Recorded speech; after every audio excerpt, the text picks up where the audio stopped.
하나님 축복하여 주옵소서. 모든 것을 감사드리옵고 예수 그리스도의 이름으로 기도하옵나이다. 아멘.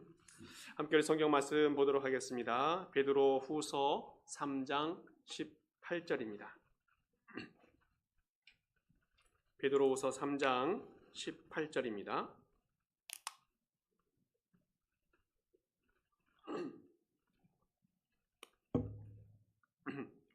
베드로후서 3장 18절 우리 한 절이니까 우리 같이 목소리 모아서 함께 읽도록 하겠습니다. 시작. 오직 우리 주 곧 구주 예수 그리스도의 은혜와 그를 아는 지식에서 자라가라. 영광이 이제와 영원한 날까지 그에게 있을지어다. 아멘. 이 세상 모든 사람들은 행복에 대해서 관심을 가지고 있고 또 행복을 추구해 가려고 합니다. 참으로 다양한 방법으로 행복을 추구하고 누려보려고 하지만 찾는 사람은 또 누리는 사람은 그렇게 많지 않은 것 같아요. 다양한 학문과 또 많은 종교들이 이 행복을 추구하려고 해보지만 거의 불가능에 가깝다라는 겁니다. 오늘 우리는 이 세상에서 행복하게 살려면 어떻게 해야 될지 가장 먼저는 행복이 무엇인지 또 행복이 어디 있는지 알아야 되는데 지난 시간 우리는 하나님 안에서 예수님을 만남을 통해서 우리는 행복을 누릴 수 있다라고 말씀을 드렸습니다. 바로 하나님을 만난다는 것, 예수님 안에 머문다는 것, 바로 그것은 예배를 의미하게 되어집니다. 자, 그런데 문제는 뭐냐면 내가 아는 것으로 행복을 누릴 수 있느냐? 그건 아니라는 거예요. 아는 것만 가지고 안 되고 무엇인가 노력과 수고와 애씀이 있어야 우리가 행복을 누려갈 수 있는데 그래서 오늘 저희는 행복한 삶을 살기 위해서 무엇을 더 해야 되는지 한번 찾아보는 시간 되었으면 좋겠어요. 행복은 훈련이 필요하다니까. 생각과 또 이 마음과 이 몸이 훈련이 되어져야 한다는 거예요. 행복한 마음을 갖고 행복한 생각을 하고 행복한 몸을 만들어 가야 한다는 겁니다. 다시 말하면 생각과 마음과 몸이 성장하고 성숙한 사람이 되어질 때에 행복한 사람이 될 수 있다라는 겁니다. 사진 한 장 볼까요? 예, 그림이 잘 보이는지 모르겠습니다. 데이비 시먼스라고 하는 분이 어린 나이에 일을 버리라는 그런 책을 썼습니다. 그림을 자세하게 보게 되어지면 한 40대 중반 되는 정도의 남자분이 나왔는데 넥타이도 하고 또 양복도 잘 입고 있죠. 자, 근데 입에는 뭘 물고 있냐면 젖꼭지를 물고 있어요. 자, 그리고 뭐 타고 다니죠? 예, 붕붕카를 타고 다닙니다. 그 주변에 보면 곰인형이나 블럭이나 또 동화책 또 풍선을 가지고 노는 그런 모습의 그림이 이 그림입니다. 실제로 나이가 40대 된 아저씨가 이런 모습을 보여주고 있다면 얼마나 우습겠습니까? 아마 이 사람을 데리고 병원에 가려고 할지도 모르겠어요. 본인은 즐거울지 모르겠지만 주변 사람들은 아마 속이 터질지 모릅니다. 아마 부모님이 보았다면 또 아내가 보았다면 또 자녀들이 보았다면 아마 속이 터질지도 모르겠습니다. 자, 그런데 실제로 이런 사람들이 많이 있다는 거예요.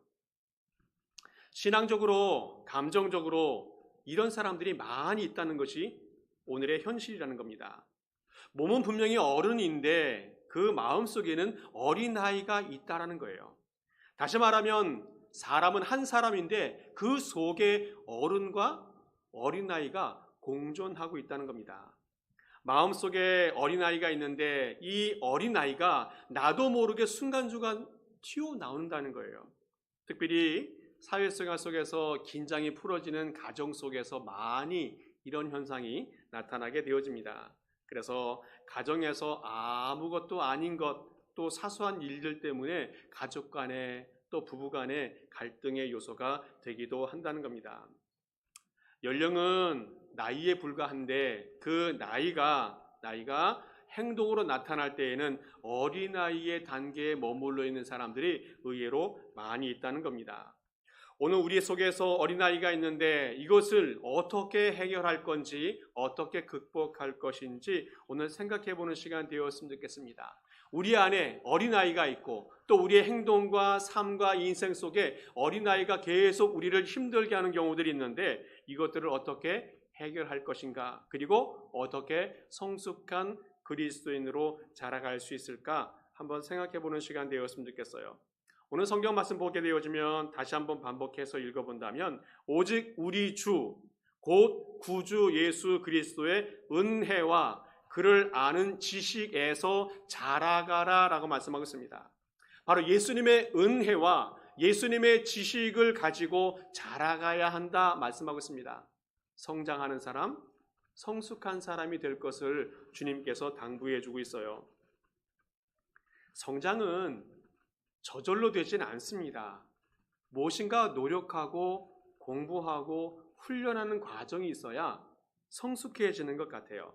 그래서 이제 오늘하고 다음 주하고 무엇을 훈련하고 성장할 것인지 생각해 보면 좋겠는데 오늘은 생각 훈련이에요. 생각 훈련. 어떻게 생각하는 것이 성숙한 그리스도인인가 한번 생각해 보고자 합니다. 그리고 앞으로 여러 가지 우리 교회가 해야 될 사역들을 제시할 건데 그 사역들이 왜 필요한지 어떤 의미가 있는지 한번 생각해 보는 시간 되었으면 좋겠어요. 먼저 성숙한 사람이 되기 위해서는 생각을 잘 훈련해야 됩니다. 사람이 어떻게 생각하고 판단하고 결정하고 행동하는가에 따라서 그 사람이 성인인지 아이인지 구별할 수 있습니다. 그래서 가장 먼저 우리가 해야 될 것은 어린아이의 일을 버려야 한다는 겁니다. 우리 교회도 어린아이가 있는데 볼 때마다 맑고 밝고 순수하고 너무 사랑스럽고 너무 예쁘고 너무 귀엽고 그래서 그냥 지나갈 수가 없어서 손으로 쓰다듬어 주기도 하고 안아주고 가야만 하는 그런 아이들이 우리 어린아이들이에요. 그런데 이 아이들의 긍정적인 부분뿐만 아니라 부정적인 모습을 살펴본다면 자기밖에 몰라요. 그렇죠? 무엇을 하든지 자기 마음대로 한다는 겁니다. 상대방을 배려하지 않는다는 거예요. 그래서 고린도전서 13장에는 이렇게 말씀하고 있습니다. 내가 어렸을 때에는 말하는 것이 어린아이와 같고 깨닫는 것이 어린아이와 같고 생각하는 것이 어린아이와 같아서 장성한 사람이 되기 위해서는 어린아이의 일을 버렸다라고 말하고 있습니다. 장성한 사람이 되기 위해서는 먼저 어린아이의 일을 버려야 한다. 무엇을 버리는가 하면 먼저는 말하는 것을 버려야 한다 말씀하고 있으며 어린아이는 아무 말이나 해요. 자기 주변 사람을 의식하지 않고 상처가 되든 안 되든 말을 그냥 내뱉어 버립니다. 말에는 힘이 있어서 사람을 살리기도 하고 죽이기도 하는데 말을 함부로 내뱉어 버린다는 거예요. 발 없는 말이 천리를 간다는 말이 있습니다. 말의 영향력이 얼마나 큰지를 또한 가르쳐 주고 있어요. 말하는 것을 보게 되어지면 그 사람이 성숙한 사람인지 어린아이인지 잘 판단할 수가 있습니다. 말은 자신의 인격을 대변합니다. 말을 들어보게 되어지면 그 사람의 됨됨이를 알 수 있게 되어져요. 그래서 우리는 그리스도인으로서 성숙한 사람이 되기 위해서는 진실한 말을 해야 됩니다. 또 사람을 살리는 말을 해야 됩니다. 또 하나님이 기뻐하시는 말을 해야 한다는 거예요. 또 하나 어린아이의 특징 중에서 극복해야 될 것은 깨닫는 것이 어린아이와 같다 말하고 있어요. 어린아이는 보이는 대로 판단을 해요. 무엇인가 사건과 사람이 행동할 때에는 그 이면에 무엇인가 있어요. 그런데 그것을 무시하고 보이는 대로만 깨닫고 판단하고 결정하는 데가 많이 있습니다. 그런데 그래서 사람들에게 너무 급하게 판단하지 말고 신중하게 결정해야 한다 당부해 주고 있습니다. 미국의 최장수 비즈니스 잡지가 있는데 이 포춘지라고 해요. 1907년도에 하나 언론 조사를 했는데 500대 기업 CEO들에게 지난 1000년 동안 가장 훌륭했던 리더가 누구냐 여론조사를 한번 해보았습니다. 그랬더니 뽑힌 사람이 누군가 하면 징기스칸이에요. 테무친이라고도 하죠. 자, 그래서 그 사람이 인생관이 어떤 것인지 여러 가지로 정리를 해보았는데, 먼저는 이 사람은 환경을 탓하지 않고 극복하는 사람이었다. 두 번째로는 좋은 친구를 많이 만들었던 사람이었다. 또 세 번째로는 공평함으로 신뢰를 쌓았던 사람이었다. 그리고 네 번째로는 잘 경청하는 사람이었다라고 이렇게 평가해 봅니다. 아마도 잘 경청할 것을 이야기했던 것을 보게 되어지면 아마도 남의 말을 잘 듣지 않았던 사람이 아닌가 싶어요. 하루는 징기스칸이 매 사냥을 가게 되어집니다. 그러니까 아마 그 몽골에는 매 사냥이 굉장히 유행을 했던 것 같아요. 돌아오는 길에 너무너무 목이 말라서 우물에 들려서 물을 길러 이제 물을 마시려고 하는데, 자기가 그렇게 사랑하던 매가 날라와서 그 물그릇을 쳐버린 거예요. 그래서 물이 땅에 쏟아져 버렸습니다. 이 징기스칸이 화가 났죠. 다시 한번 물을 떠서 먹으려고 하는데 또 매가 날라와서 그 그릇을 쳐버렸어요. 두 번이나 물을 마시지 못하도록 방해를 합니다. 그러니까 징기스칸이 너무너무 화가 나서 세 번째 또 그러면 내가 너를 가만 안 놔두겠다고 다짐을 했는데, 세 번째 또 그랬어요. 너무너무 화가 난 이 징기스칸이 칼을 뽑아가지고 이 매를 쳐버렸습니다. 그래서 이 매가 죽어버렸어요. 근데 곧바로 부하가 쫓아와서 하는 말이 있어요. 왕이요, 이 물에는 독사가 죽어 있는데 이 독으로 오염된 물이기 때문에 마시면 죽습니다. 이 징기스칸이 큰 깨달음을 얻게 되어집니다. 어떤 사건이 있었을 때에는 반드시 그 이면에 이유가 있다는 것을 알게 되어졌고, 그 이유를 모르고 분노를 참지 못하면 사랑하는 매도 죽일 수 있겠구나 하는 생각이 들었어요. 그래서 징기스칸이 그 후에 결심을 한 게 뭐냐면, 화가 났을 때에는 결정하지 않는다. 화가 났을 때는 결정하지 않는다. 그리고 또 하나는 가장 미물에게도 듣기를 노력한다. 이렇게 마음에 결정했답니다. 성숙한 사람은 말하는 것이 신중하고 또 결정하는 것이 신중해야 되고, 가장 미물일지라도 듣는 것에 신중한 사람이 되어져야 한다는 겁니다. 또 세 번째로 고린도서에서 얘기하고 있는 것은 생각하는 것이 어린아이 같다. 생각하는 것을 극복해야 된다는 것입니다. 자기 마음대로 생각하고 느끼는 대로 판단하고 결정해버리고 이러면 어린아이의 모습이라는 거예요.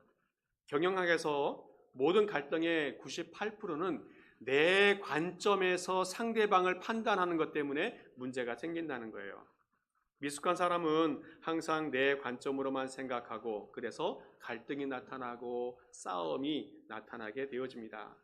성숙한 사람은 내 관점이 아니라 상대방의 관점에서 생각하게 되어지고, 성숙한 사람은 나와 우리와 공동체 모두를 생각할 수 있는 그런 사람이 되어져야 한다는 겁니다.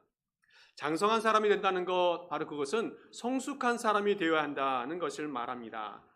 이 백과사전을 보게 되어지면 이 심리학에서 성숙이란 무엇인가 하면 환경에 대응하는 능력이다라고 말하고 있어요. 무슨 말인가 하면 자신이 처한 환경과 사회 문화에 따라서 행동할 때와 장소를 정확히 알고 언제 움직일지를 아는 것이다. 다시 말하면 성숙한 사람은 때와 장소를 구별할 줄 아는 사람이다라고 말하고 있을 것입니다. 그래서 성경에서도 이렇게 구별해 주고 있어요. 전도서 3장 보게 되어지면 어떠한 환경이든지 때를 잘 분별할 것에 대해서 권유해 주고 있습니다. 전도서 3장 보면 범사의 기한이 있고 천하 만사가 다 때가 있나니, 이때부터가 중요합니다. 날 때가 있고 죽을 때가 있으며, 심을 때가 있고 심은 것을 뽑을 때가 있으며, 죽일 때가 있고 치료할 때가 있으며, 헐 때가 있고 세울 때가 있으며, 울 때가 있고 웃을 때가 있으며, 슬퍼할 때가 있고 춤출 때가 있으며, 돌을 던져버릴 때가 있고 돌을 거둘 때가 있으며, 아는 때가 있고 아는 것을 멀리할 때가 있으며, 찾을 때가 있고 잃을 때가 있으며, 지킬 때가 있고 버릴 때가 있으며, 찢을 때가 있고 꿰맬 때가 있으며 잠잠할 때가 있고 말할 때가 있으며 사랑할 때가 있고 미워할 때가 있으며 전쟁할 때가 있고 평화할 때가 있느니라. 참 지혜로운 말씀입니다. 지금 우리는 어떠한 때를 보내고 있습니까? 미숙한 어린아이 같은 사람들은 때와 장소를 분별하지 못하고 자신의 의견을 주장하다가 주변 사람들을 힘들게 합니다. 그러나 성숙한 사람은 때와 장소를 잘 분별하여서 그 모든 사람에게 유익을 주고 또 행복을 만들어가는 사람이 되어진다는 겁니다. 이제까지 성숙한 사람에 대한 이야기를 말씀을 드렸는데, 그러면 어떻게 성숙한 사람이 될 수 있는가? 그것은 영적인 지식을 가져야 된다는 겁니다. 영적인 지식을. 그냥 성숙한 사람이 되는 것이 아니라 영적으로 성숙한 사람, 영적으로 장성한 사람이 되어져야 한다는 겁니다. 우리 그리스도인들은 세상적인 지식을 추구하는 사람이 아니라 영적인 지식을 추구하는 사람이 되어야 합니다. 세상에도 똑똑하고 지혜롭고 성숙한 사람들이 많이 있습니다. 우리는 이것을 추구하는 것이 아니라, 잔머리를 추구하는 것이 아니라 영적인 세계에 대한 지식을 추구하는 사람이 되어져야 한다는 겁니다. 이 세상은 하나님이 창조하시고 다스린다는 것을 알아야 돼요. 그러므로 하나님을 알아야 되고 하나님의 뜻을 알아야 우리가 잘 살 수 있고 성숙한 사람이 될 수 있습니다. 잠언 9장에도 이렇게 고백하고 있어요. 여호와를 경외하는 것이 지혜의 근본이요 거룩하신 자를 아는 것이 명철이니라. 이 세상에서 가장 지혜롭고 또 지식이 많았던 솔로몬이 이렇게 고백했어요. 세상에 가장 중요한 지혜와 지식은 하나님을 아는 것이고 거룩하신 자를 아는 것이고 경외하는 것이다 라고 고백하고 있습니다. 그리고 또 어떻게 고백하고 있느냐면, 이 지식과 지혜를 가장 많이 가지고 있었던 이 솔로몬이 오히려 이 지식과 지혜가 다른 사람을 힘들게 할 수도 있다라고 고백하고 있어요. 전도서 1장 보게 되어지면 지혜가 많으면 번뇌도 많으니 지식을 더하는 자는 근심을 더하느니라. 세상의 지혜와 지식이 필요합니다. 그러나 이것이 하나님을 잘 알지 못하는 사람 상태에서 사용되게 되어지면 더 근심거리가 될 수도 있다고 우리에게 당부해 주고 있어요. 사람들이 공부를 열심히 하는데 철학을 왜 공부합니까? 그것은 하나님을 더 잘 알기 위해서 공부해야 돼요. 심리학을 왜 공부해요? 심리학은 사람의 심리 구조를 공부하는 건데, 그렇게 사람을 잘 알아서 하나님께로 인도하는 데 쓰임받아야 됩니다. 정치학을 왜 공부합니까? 정치는 사람을 잘 다스리는 것이 정치학인데, 사람을 잘 다스려서 하나님께로 인도하는 것, 하나님의 뜻대로 세상을 정치하는 것, 이것을 위해서 정치학을 공부해요. 의학을 왜 공부합니까? 하나님의 창조하신 사람을 잘 알고 공부해서 더 잘 치료하기 위해서 의학을 공부한다는 겁니다. 우리는 공부할 때에 어떤 학문을 공부하든지 간에 하나님의 뜻을 찾고 알아가는데, 하나님의 뜻을 이루어가는데 쓰임받는 공부가 되어져야 된다는 겁니다. 그래서 말씀 속에서도 먹든지 마시든지 무엇을 하든지 하나님의 영광을 위해서 하라라고 말씀해 주고 있습니다. 오늘 고린도서 말씀을 보았는데, 고린도 교회는 이 바울에게 미성숙한 교회다라고 책망을 받았던 교회가 이 교회입니다. 왜 그런가 하면 이 고린도 교회는 당파 싸움이 많이 있었어요. 그리고 은사가 많았는데 잘못 사용하는 경우들이 많이 있었습니다. 또 우상 숭배가 많이 성행이 되었습니다. 또 성적으로 많이 타락했던 교회가 이 고린도 교회였습니다. 고린도 지역은 비즈니스가 얼마나 많이 발달되어졌는지 몰라요. 그래서 세상적인 지식, 돈 버는 기술, 이것들은 참 많이 발달되어졌어요. 그러다 보니까 자연적으로 사회적인 지위도 높아졌습니다. 그래서 세상적인 지식이 많아졌으니까 문제가 있어도 잘 해결하고 또 교회 안에 어려움이 있어도 잘 풀어갈 줄 알았는데 그렇지 못했어요. 문제만 생기면 해결할 방법이 없었기 때문에 교회 안에 문제가 생겼는데 이 문제를 해결하지 못해서 이 문제를 사회 법정까지 끌고 가는 문제가 고린도 교회 안에 생기게 되었습니다. 세상적인 지식을 아무리 많이 가지고 있어도 영적인 문제를 해결할 수는 없다는 것을 반증해 주고 있어요. 그래서 바울은 말씀을 주면서 교훈을 줍니다. 성경적인 말씀을 주면서 세상의 모든 문제, 교회 안의 모든 문제는 영적인 지식을 가지고 있어야, 지혜를 가지고 있어야 풀어낼 수 있다라고 권면해 주고 있습니다. 영적인 지식, 영적인 지혜, 그것을 어디에서 찾아갈 수 있느냐? 먼저는 설교 말씀을 잘 들어야 한다는 거예요. 믿음은 들음에서 난다라고 말하고 있습니다. 로마서 10장 말씀에서도 믿음은 들음에서 나며 들음은 그리스도의 말씀으로 말미암느니라 말씀하고 있습니다. 믿음이 없는 사람도 하나님의 말씀을 듣다 보면 믿음이 생기게 되어진다는 겁니다. 그리고 영적인 세계를 알게 되어지고 바르게 살아갈 수 있는 지혜를 배우게 되어진다는 거예요. 그리고 또 하나님은 하나님의 사람들에게 하나님의 뜻을 자꾸 가르쳐주고 싶어 하셔요. 한 번은 하나님이 소돔성을 멸망하기 위해서 직접 탐사를 가게 되어지는데 그 과정에 아브라함을 만나게 되어집니다. 그때 하나님께서 아브라함에게 이렇게 말씀하세요. 창세기 18장에 보면 여호와께서 이르시되 내가 하려는 것을 아브라함에게 숨기겠느냐? 내가 하려는 일을 아브라함에게 숨기겠느냐? 가르쳐 주겠다는 겁니다. 지금 소돔과 고모라 성이 큰 죄악이 타락이 심해서 심판을 하려고 하는데 심판의 내용을 알려주고 그 안에서 살려낼 자를 살려낼 수 있도록 기회를 주고, 그래서 아브라함이 기도할 때에 조카 롯이 구출받지 않습니까? 이 성경에서도 수많은 집회를 통해서 하나님의 말씀이 선포될 때에 하나님의 백성들이 회개하고 변화되는 역사가 있었어요.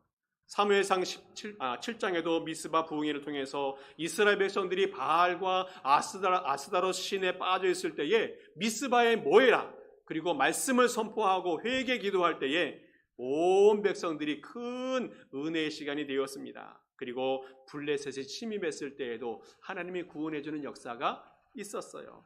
또 열왕기하 22장에서도 요시야 왕이 종교 개혁을 할 때에 큰 은혜가 있었어요. 앞선 왕들이 타락하여서 성전이 다 더럽혀졌을 때에 이 요시야 왕이 성전을 청결하게 하기 위해서 청소를 열심히 하는데 청소하다 보면 중요한 것을 발견할 때가 있어요. 하나님의 성경책을 발견하게 되어집니다. 그것이 신명기예요. 이 말씀을 읽다 보니까 얼마나 은혜가 되어졌는지 이 요시야 왕이 감동이 되어지고 눈물을 흘리면서 옷을 찢으면서 회개를 하고, 거기서 끝난 것이 아니라 온 백성들에게 다 모여라, 하나님 말씀을 낭독할 때에 온 백성들이 그 말씀을 듣고 회개하고 새로워지고 신앙의 각성과 종교의 개혁이 일어나는 역사가 있게 되어졌다는 겁니다. 이것이 성경에만 있었느냐? 그렇지 않다는 거예요. 우리 한국의 역사 속에서도 말씀을 통해서 믿음의 역사가 일어난 것이 얼마나 많이 있는지 몰라요. 그 대표적인 사건이 1907년도 평양 장대현 교회에서 사경회가 있었었는데 그 사경회를 통해서 한국 교회가 부흥되는 출발점이 되었다는 겁니다. 말씀을 듣고 기도하고 회개하면서 온 세상에 복음이 가득가득 차게 되었습니다. 그리고 그 나라의 교회의 부흥의 역사가 일어나게 되어졌어요. 교회만 부흥되어졌느냐? 그것이 아니고 그 어려운 시대에 일제의 침입과 또 어려움을 겪고 있는 그 시대에 민족의 문제를 위해서 기도하면서 독립을 위해서 힘쓰는 그런 교회로 발전하게 되어졌다는 겁니다. 설교는 하나님 말씀 성경을 해석하고 또 적용해 주는 겁니다. 그래서 사람의 말로 들으면 안 되고 하나님의 말씀으로 들어야 됩니다. 보화를 캐는 마음으로 들어야 되고 주일에 들은 그 말씀과 예배 때 받은 그 은혜로 일주일 동안 살아갈 수 있는 힘과 능력을 공급받는 시간이 되어져야 됩니다.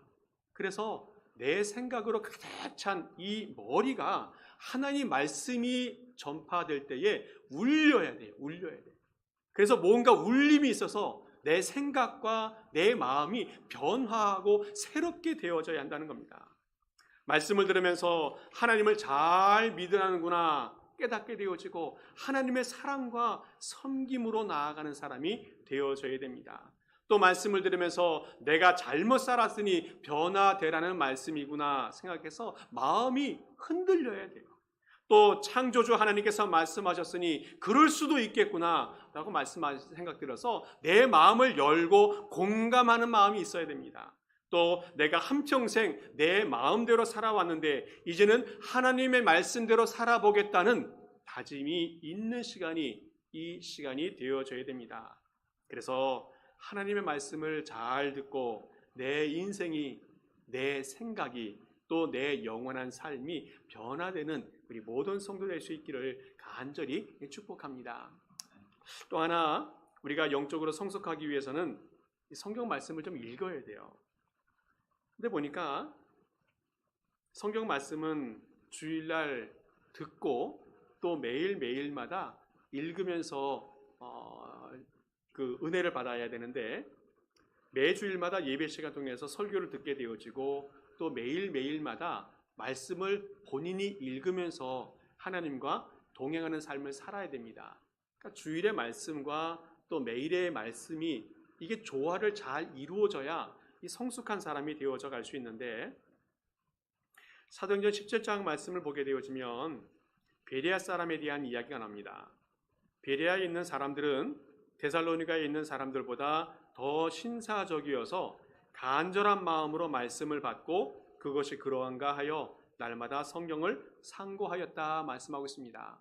그러니까 베레아 사람이 성숙한 사람이고 신사적인 사람이 될 수 있었던 이유는 주일날 말씀을 잘 들었고 그 말씀이 진짜인지 매일매일 묵상하면서 확인하고 이것이 두 개가 조화롭게 되었기 때문에 신사적이고 성숙한 사람이 되었다라고 말하고 있습니다. 오늘 우리에게도 주일날 말씀을 잘 듣는 것뿐만 아니라 매일매일의 삶 속에서 하나님 말씀을 읽고 묵상하면서 주님과 동행하는 삶을 잘 살아가야 한다는 겁니다.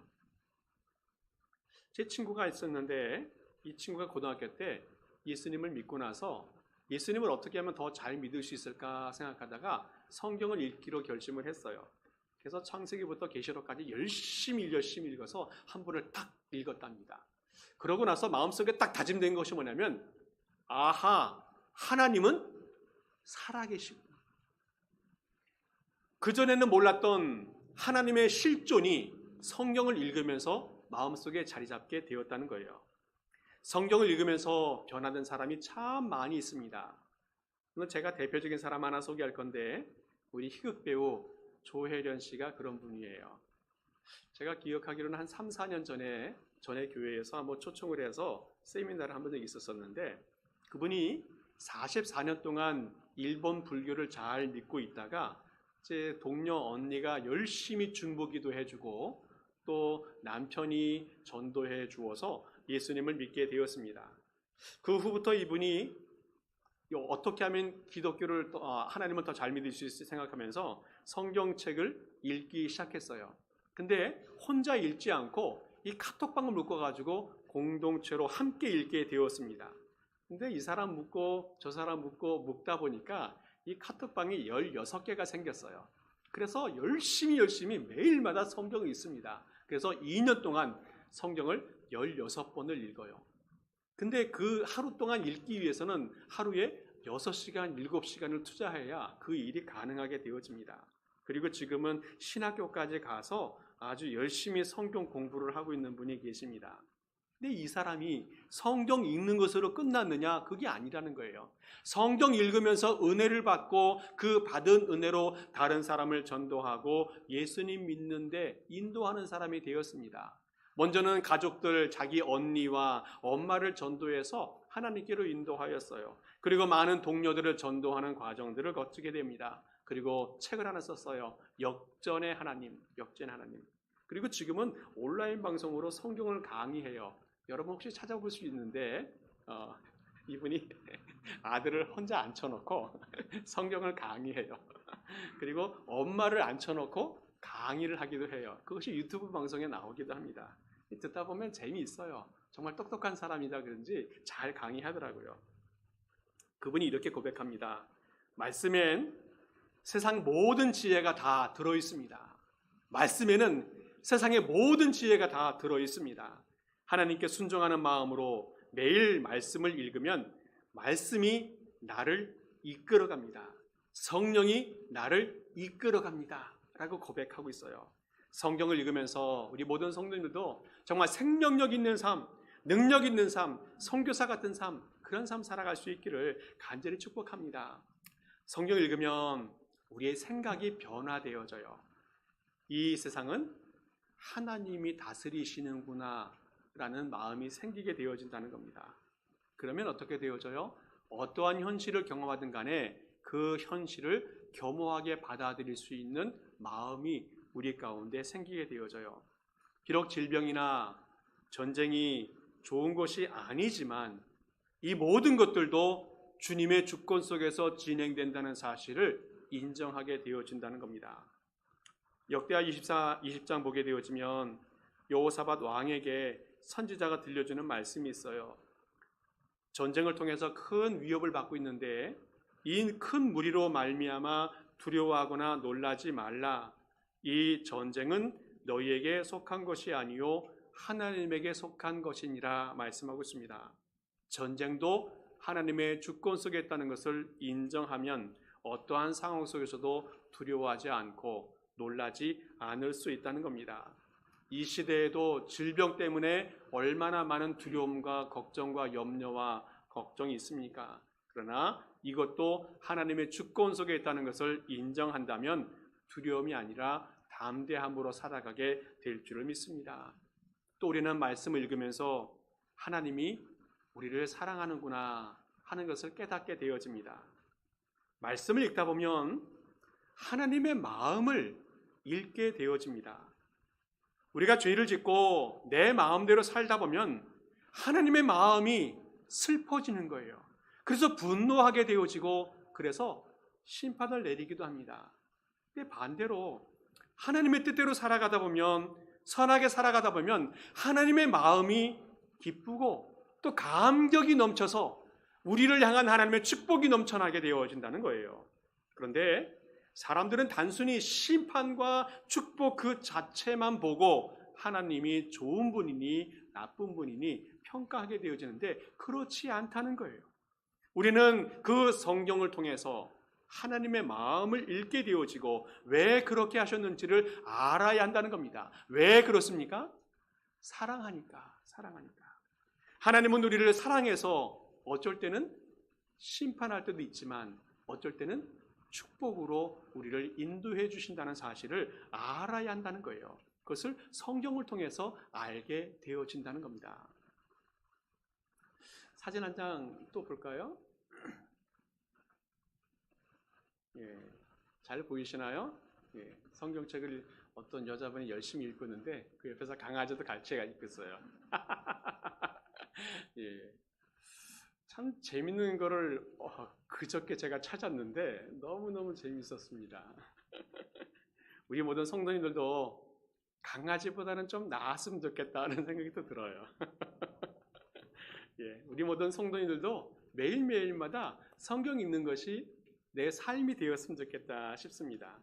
지금 임직자 교육을 하고 있는데 임직자들에게 매일매일마다 성경을 하루에 2장 내지 3장 정도 읽게 해요. 그것은 성경 읽음을 통해서 하나님과 동행하고 하나님과 교제하는 삶을 살아보라는 겁니다. 성경을 한 번, 2번 읽는 거 이거 쉬운 거 아닌 것 같아요. 그래서 그럼에도 불구하고 성경을 꼭 읽어야 되는데 여러분들에게 어떻게 읽으면 더 잘 읽을 수 있을까 고민하고 방법을 여러 가지 찾아봤는데 혹시 여러분들 주보에 그거 받으셨나요? 예, 성경 읽기 표.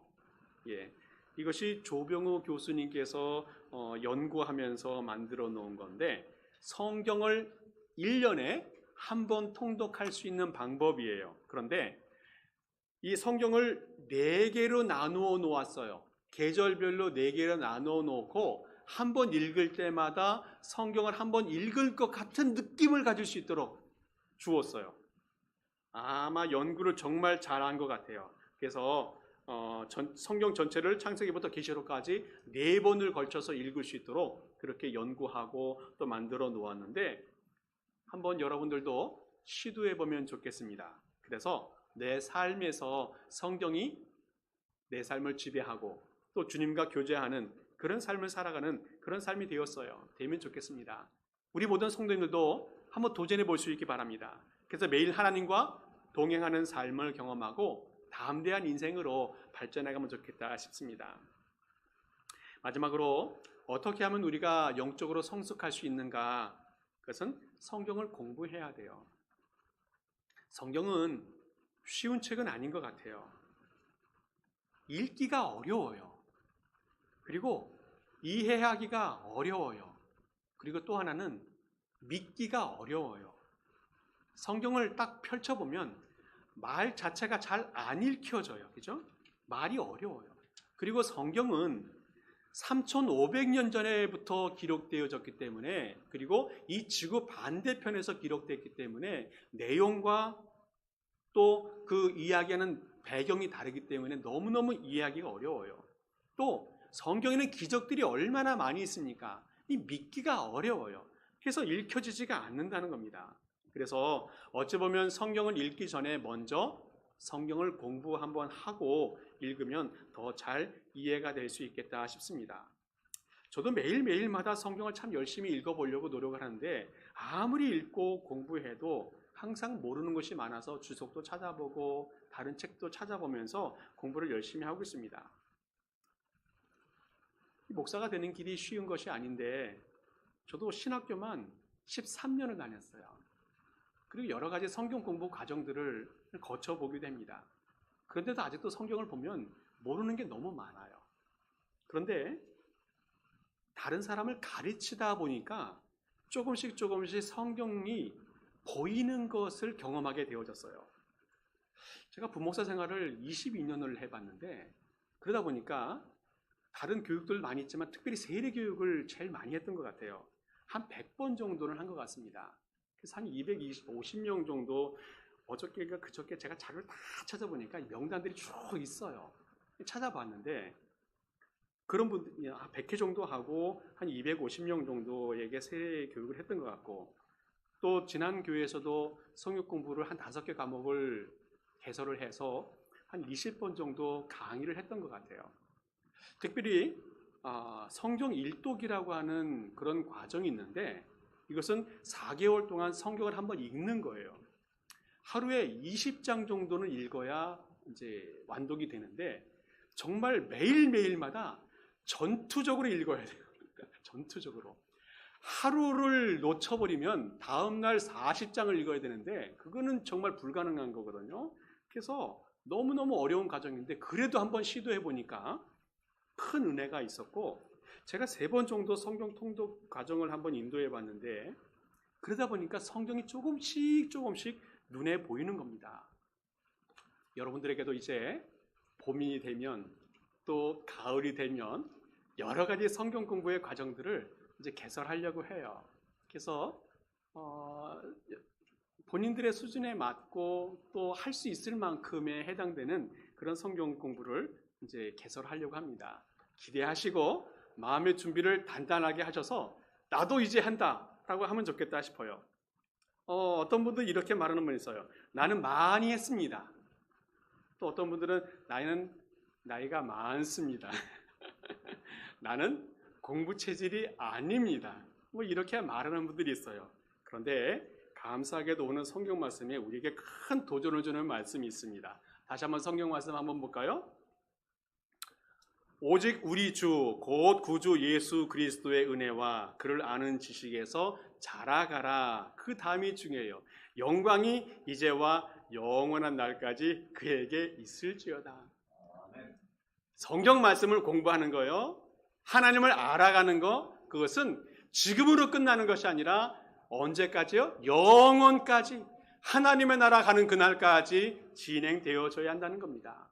오늘 우리는 하나님을 하루 믿고 1년 믿고 끝나는 것이 아니라 영원토록 하나님 나라 가는 그날까지 하나님의 말씀을 배우고 익히면서 믿음 생활해야 한다는 겁니다. 절대로 포기하거나 또 도전을 멈추거나 그러지 말길 바랍니다. 우리는 배우는 거예요. 저도 요즘에 성경책 읽고 나서 어저께 읽었는데 오늘 기억이 안 나요. 여러분들의 심정을 제가 충분히 공감한다는 것을 이해하는 겁니다. 괜찮아요. 그리고 또 읽으면 돼요. 또 읽으면 돼요. 매년마다 성경책을 열심히 읽으려고 1월 달에는 노력을 해서 창세기는 다 외웠어요 라고 하는 분도 있어요. 그러면 거기는 멈추고 출애굽기부터 시작을 하면 돼요. 그리고 제가 나눠드린 표 4번 반복할 수 있는 기회가 있어요. 실패한 때부터 시작하면 돼요. 계시록 말씀에도 말씀하고 있지 않습니까? 사랑을 실패한 때가 있어요. 그러면 어떻게 시작해요? 실패한 그 순간부터 시작을 하면 된다라고 말씀해 주고 있습니다. 말씀을 맺을게요. 조문도 석사가의라는 말이 있습니다. 아주 멋진 말이에요. 아침에 도를 들으면 저녁에는 죽어도 좋다라는 말입니다. 이 공자가 논어에서 한 말인데 아침에 도를 깨우치면 저녁에 죽어도 좋다. 참된 이치가 얼마나 중요한지를 우리에게 가르쳐주는 그런 말입니다.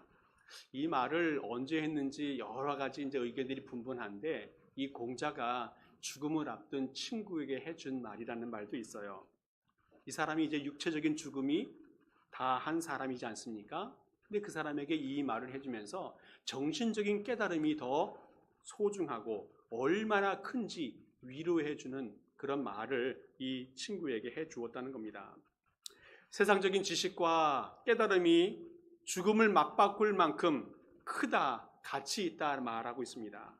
그러면 영적인 지식은 얼마나 크고 가치 있는지 알 수가 없다는 겁니다. 영적인 지식을 통해서 이 세상의 삶을 성숙한 방향으로 이끌어 가야 됩니다. 뿐만 아니라 영원한 세계로 나아가는 사람이 되어져야 된다는 겁니다. 오늘 우리는 성경 말씀을 통해서 이 세상에 영원한 지혜와 지식을 쌓아가는 성도들 될 수 있기 바랍니다. 그래서 하나님 말씀, 이 영적인 지식을 배우고 또 깨닫고 듣고 그래서 정말 힘쓰는 성도가 되어서 성숙한 신앙인 또 행복한 신앙인으로 자라가는 모든 성도들 될 수 있기를 간절히 축복합니다. 함께 기도하겠습니다. 하나님 아버지 감사합니다. 2022년도는 주님의 말씀을 붙들고 살아가게 하여 주시옵소서. 그래서 성숙하고 행복한 삶이 열려지게 하여 주옵소서. 하나님 올해는 이 세상 지식보다는 영적인 지식을 추구하는 삶이 되게 하여 주옵소서. 하나님 올해는 이 세상의 부귀와 영화보다 하나님의 나라와 의를 추구하는 삶을 살게 하여 주옵소서.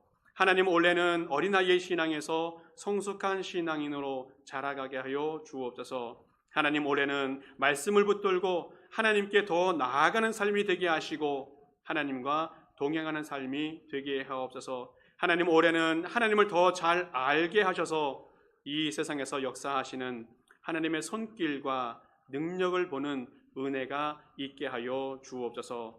감사를 드리며 예수 그리스도의 이름으로 기도하옵나이다. 아멘. 우리 찬송하시고 축도로 예배 마치겠습니다.